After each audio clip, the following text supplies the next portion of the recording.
똑똑하고 확실하게, 신박하고 기발하게, 예비 창업자도 이해하고 30년차 사업자도 납득하는 절세로 가는 길.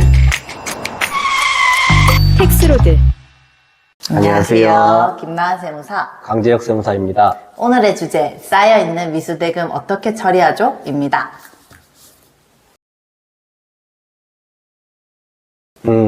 많은 대표님들이 고민사항이실 것 같은데요. 회사가 매출이 발생하고 그 대금을 그때그때 받으면 좋겠지만 현실을 보면 거래처의 사정에 의해 또 경기가 안 좋으면 대금 회수가 잘 안 되고 그런 상황들이 벌어지는 것 같습니다. 참 안타까운 상황인데요. 이렇게 매출은 늘어나지만 들어오는 돈이 없으면 세금은 세금대로 많이 내고 정부에는 매출 채권만 계속해서 쌓이는 상황이 발생합니다. 저도 많은 업체를 기장하면서 참 많이 본 상황인데요. 이걸 해소할 수 있는 방법을 오늘 이야기해보려 합니다. 올해 사업체를 운영하신 대표님들의 장부를 보면 대부분 매출 채권이 많이 남아 있는데요. 기존에는 이거를 처리할 수 있는 세법이 너무 까다로워서 많은 중소기업의 대표님들이 그대로 둔 경우가 많았습니다. 매출은 계속 발생하는데 돈은 돌지 않고 세금은 또 내야 하니 많은 중소기업들이 얼마나 힘들었을까요? 이런 중소기업의 고민을 정부가 잘 알고 있었는지 2020년에 법의 개정이 일어납니다. 이 법은 아주 새롭게 태어난 법은 아니고요. 기존에 있던 법에 조항 하나가 더 추가됐다고 보시면 됩니다. 먼저 기존의 법이 뭔지부터 설명드려야 되겠죠? 기존의 법에 대해서는 강 세무사님이 설명해 주시겠습니다. 네, 김 세무사님이 말씀하신 법의 이름은 대손금과 대손세액공제입니다. 대손금은 법인세법, 소득세법과 관련된 항목이고요. 대손세액공제는 부가가치세법과 관련된 조항입니다.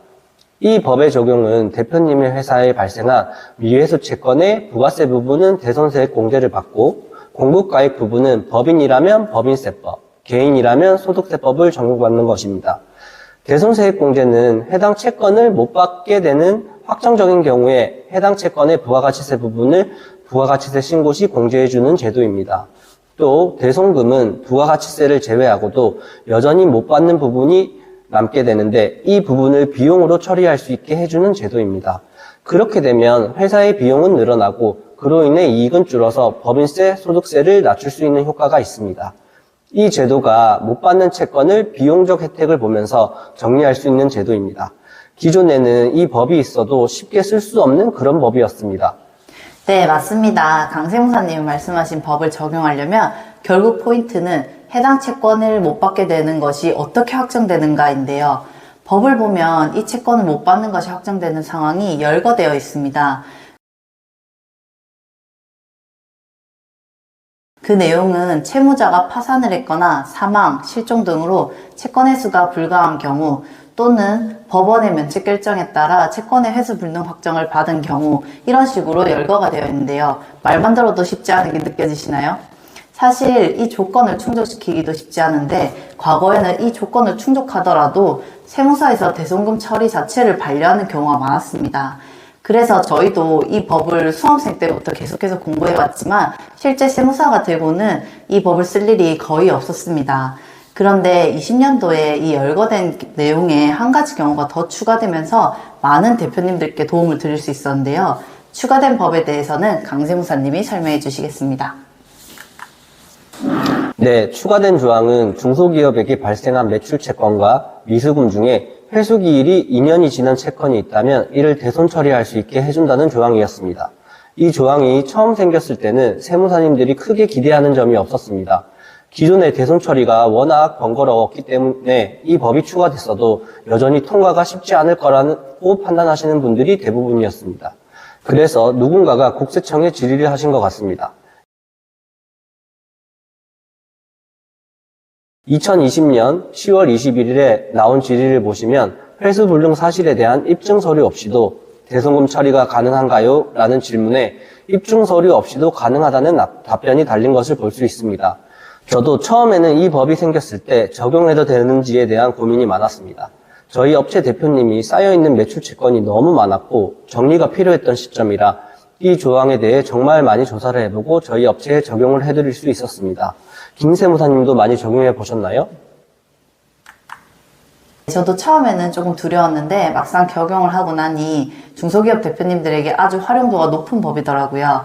그래서 저희도 미수채권으로 머리 아픈 대표님들에게 많은 도움을 드릴 수 있었습니다. 그럼 제가 간단하게 이 법의 적용을 어느 시점에 해야 세금을 낮출 수 있는지 설명을 드리겠습니다.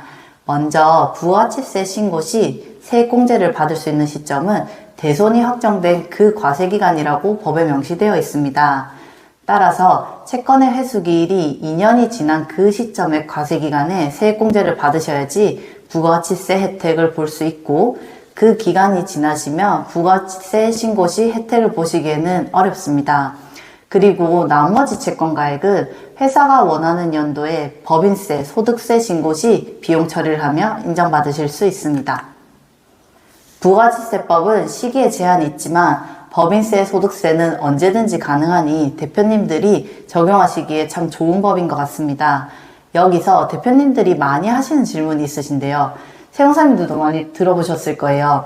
이 법이 20년도에 생겼다 보니까 그 이전부터 사업을 해오신 대표님들이 이미 쌓인 채권이 엄청 많은데 이 채권들도 이 법을 적용할 수 있느냐, 이 질문을 진짜 많이 하셨어요. 세무사님도 많이 들어보셨죠?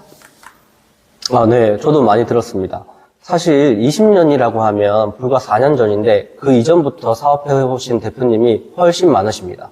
그래서 제가 또 질의를 찾아보고 답변을 드렸습니다.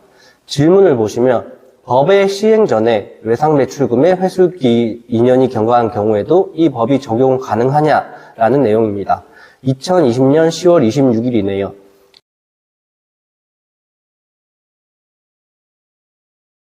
위의 질문과 며칠 차이가 안 납니다. 많은 대표님들이 궁금해하시는 사항이 비슷한 것 같습니다. 이 질문의 답변을 보면 20년 이전에 회수기일이 2년 경과한 경우라도 20년도 이후에 비용으로 처리하면 인정해주겠다라고 하는 것을 알 수 있습니다.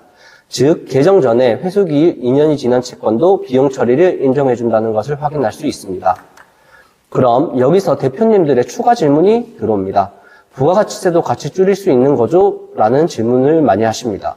저도 처음에는 부가가치세도 적용이 가능할 수 있겠다라는 생각을 했습니다.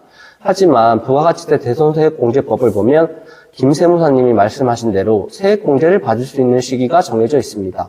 따라서 개정 전에 회수기일이 이미 도래했다면 대손세액공제를 적용할 수 있는 시기도 정해져 있기 때문에 부가가치세를 줄이는 건 불가능하다고 판단됩니다.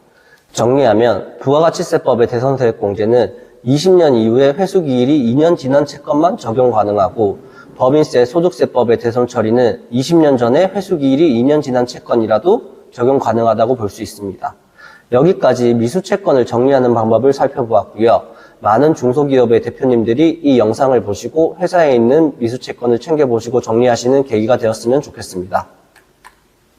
네, 이번 주제가 많은 중소기업 대표님들에게 아주 유용한 정보가 되었기를 바라며 다음번에도 대표님들께 도움 드릴 수 있는 정보 들고 오도록 하겠습니다. 이상 김나은 세무사, 강재혁 세무사였습니다. 감사합니다.